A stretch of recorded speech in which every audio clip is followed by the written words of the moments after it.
Ladies and gentlemen, our farmers are the most productive on the face of the earth. About 1% of our population actually farms. And our farmers not only feed the American people, they feed much of the world. They feed much of the world. And when left alone, they're among the most productive citizens on the face of the earth. And some of them are hurting now. People need to understand what tariffs are. And I'm watching the president's tweets, and it's obvious that he doesn't have advisors who are shooting straight with him, or he is ideologically committed to something that is economically wrong. Now, see, I will discuss this without attacking him, sabotaging him, but it needs to be on the table. And I think I've discussed this with you at length like 5 times. And these things are starting to happen now. You have farmers who are really starting to hurt, in the Midwest in particular.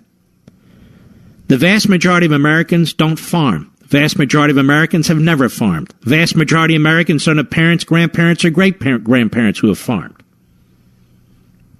You go to the supermarket or the grocery store or the Wawa or the Cumberland or the 7-Eleven and you just expect stuff to be there.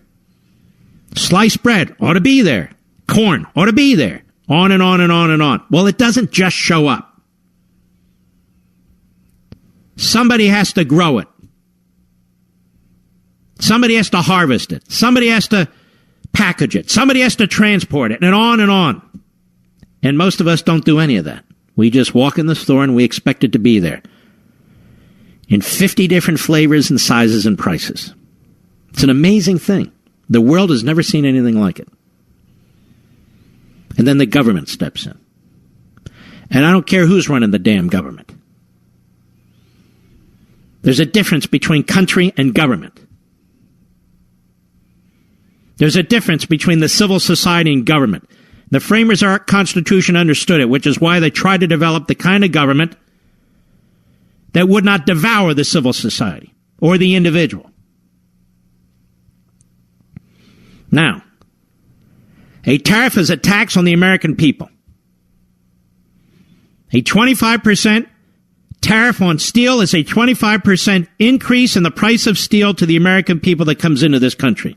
Moreover, domestic steel producers increase their prices too. Why? Because they can.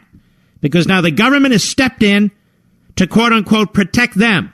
And when the government steps in to quote-unquote protect them, the government is stepping in to quote-unquote screw you.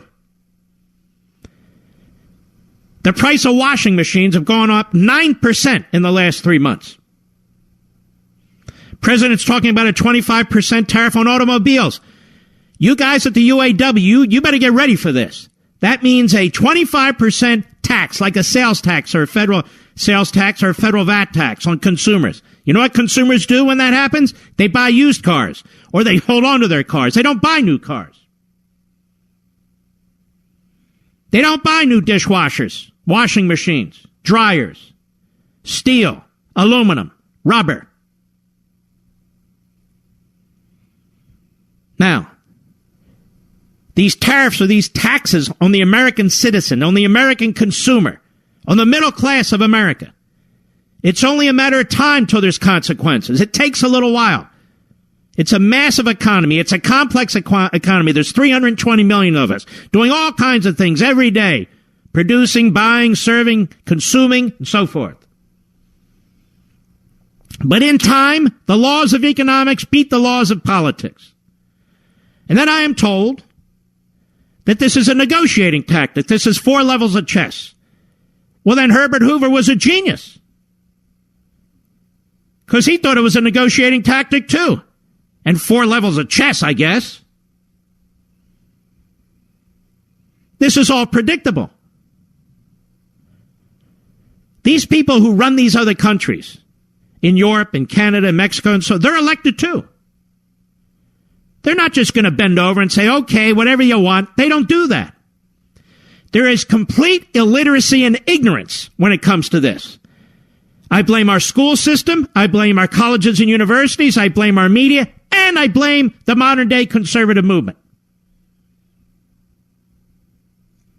People don't have the guts to stand up to this.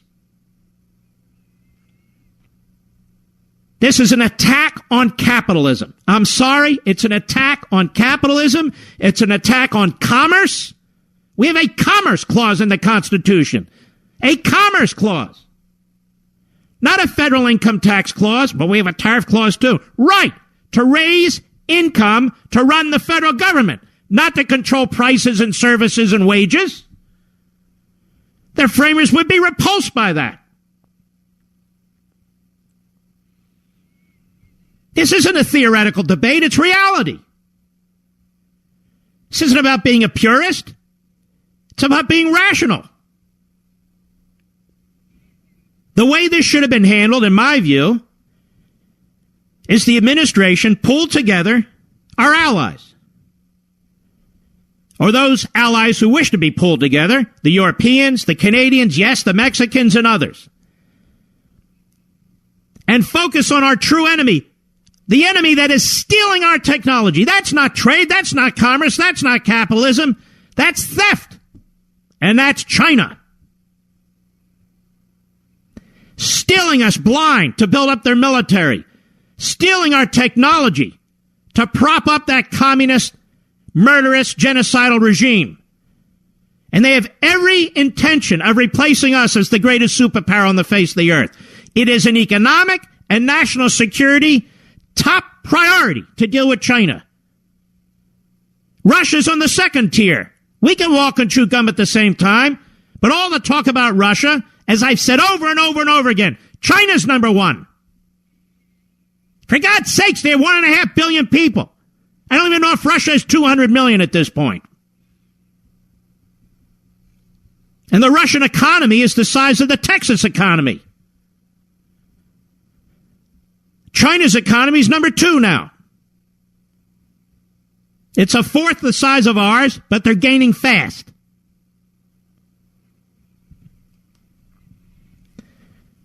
You're going to punish Americans, and that will bring other countries to the table? I've never understood this. Well, that way they can't get their goods into our country. No. Fine. But you're hurting the American people. People are going to be out of work. If the President of the United States, who I want to succeed, I fight his saboteurs on this microphone, on TV, every damn day. But is he going to self-sabotage? If he puts a 25% tariff on car imports in this country, you watch what happens to our assembly lines. Automobile for the final product, tires, parts. It'll be devastating to the forgotten men and women of this country. Devastating. You don't build up our industries by taxing the American people. You build up our industries by unleashing the American people. If we were to get rid of the vast majority of our tariffs and our subsidies, and there are thousands of them that these politicians stick in the legislation, the sugar lobby owns 3/4 of the politicians in Florida, including this guy Putman. The mushroom lobby. And they go on and on and on, all kinds of lobby. The steel lobby, the this lobby, the that lobby. And you're sitting there saying, we must have our steel industry. We will. It's not patriotic to reject capitalism and commerce. It's not patriotic to have this federal sales tax put on the backs of the American people. If our economy is growing at 4.5%, imagine it'd be growing at 6 or 7%. Now, what would happen if we dropped most of our tariffs? What would happen? Money would flood into this country from overseas. People would be building plants in this country. Our banks would be bursting with cash. Money's like water. Money's like water. It finds the opportunities. It finds the gaps. If our tax rates are low, our regulations are low, and our tariffs are low or non-existent, where do you think the money's going to come in from overseas? It's going to come here. So they'll build more foreign plants in this country. Put more Americans to work. American companies overseas will bring more money and employment into this country. You create the environment for liberty. You create the environment for capitalism. If you're going to act like Bernie Sanders, you're going to get the Bernie Sanders result. If tariffs work, then why not put tariffs on everything? Why just steel and aluminum? Put it on everything. And why just 25%, 50%? You see, the schizophrenic argument of the protectionists is this. No, we want to do this to get a better deal. You want to do what to get a better deal? Raise taxes on the American people? And then they tell us this is necessary to build our industries. Well, which is it? Is it a temporary tariff to do a better negotiation, or do we need tariffs to protect American industries? Which is it? And why are certain industries protected and not others?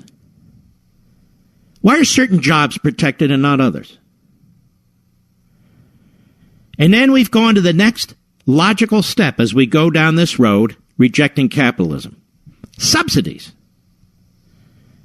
AP, the government announced a $12 billion plan today to assist farmers who've been hurt by President Trump's trade disputes with China and other trading partners.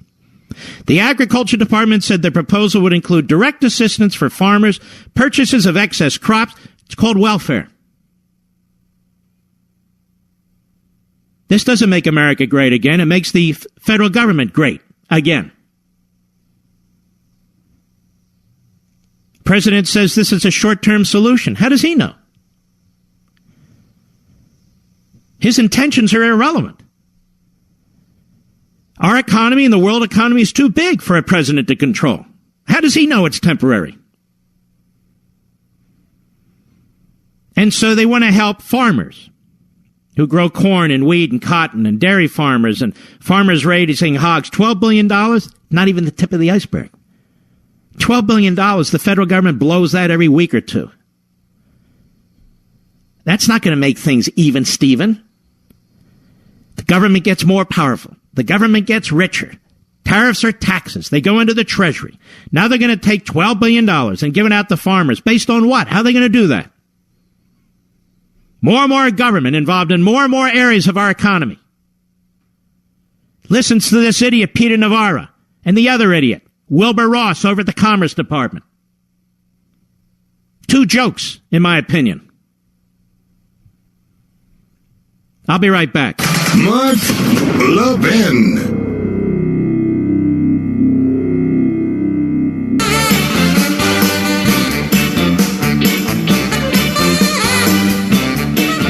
The Obama test, baby. You know damn well if Obama was doing this, you'd be jumping up and down. And so would I. You have to look into your heart and soul and use your head and make these decisions. It's not a matter of whose political team you're on. It's a matter of what's right. Now, tariffs increase inflation. Tariffs increase the price of goods. Tariffs, while they may protect a particular industry, destroy jobs in other related industries. Are you a capitalist? I mean, we make fun of these democratic socialists, this 28-year-old who got elected, Bernie Sanders.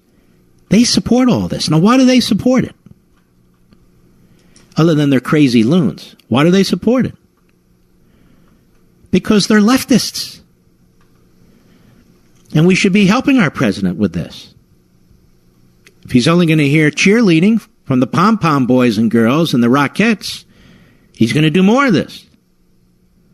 It's not putting America first.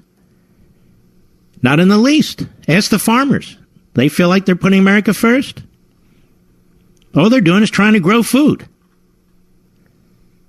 No, it's not America first. America first is all about liberty and private property rights and capitalism. When is the last time you had your blood